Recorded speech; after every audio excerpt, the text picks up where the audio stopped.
So I was in charge of making sure all the volunteers knew what they were doing, how they were being involved in the workshop, and making sure that everything runs smoothly on the day here. My name is Alicia, and this is Jamie, and we're going to be your MCs for today.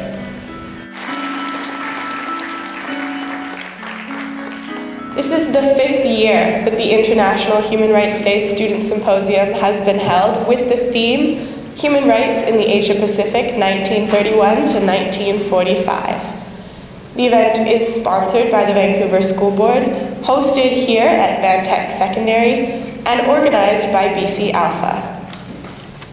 International Human Rights Day, December 10th, marks the anniversary of the UN Assembly's adoption of the Universal Declaration of Human Rights in 1948. The promotion and protection of human rights has been a major preoccupation for the United Nations since 1945, when the organization's founding nations resolved that the horrors of the Second World War should never be allowed to reoccur.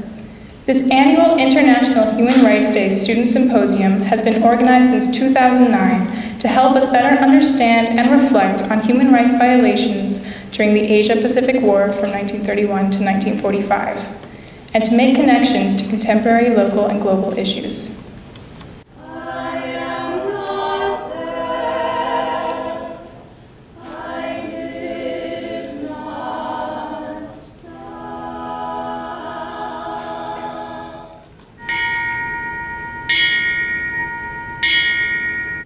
Along with emceeing some of the beginning of this big day, I've actually attended some of the workshops, and the things that I've seen are both like disturbing and informative, things that I would never know and never be informed of if I wasn't involved with this day.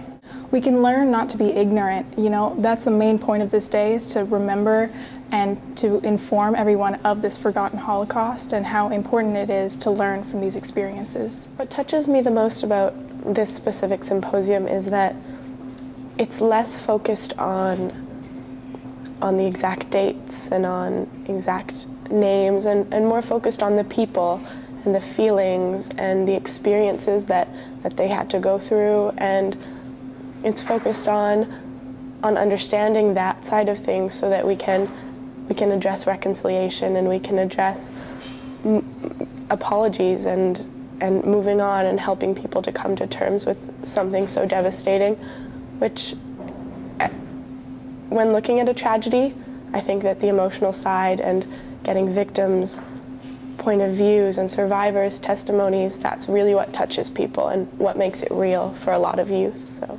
I just think the fact that there's so many young people here and so many people engaged in learning about these things is really impressive, because it's super important, at least I feel personally, that for people to learn about the past when looking about how we're going to move forward. And for young people, a lot of them are really apathetic and really ignorant of what's happened in other parts of the world, and even what's happened in their own parts of the world. And I feel like it's really important for them to come together in environments like this, where they're with other people from different schools, they're thrown into it, and they're kind of like learning through an interactive and engaging way.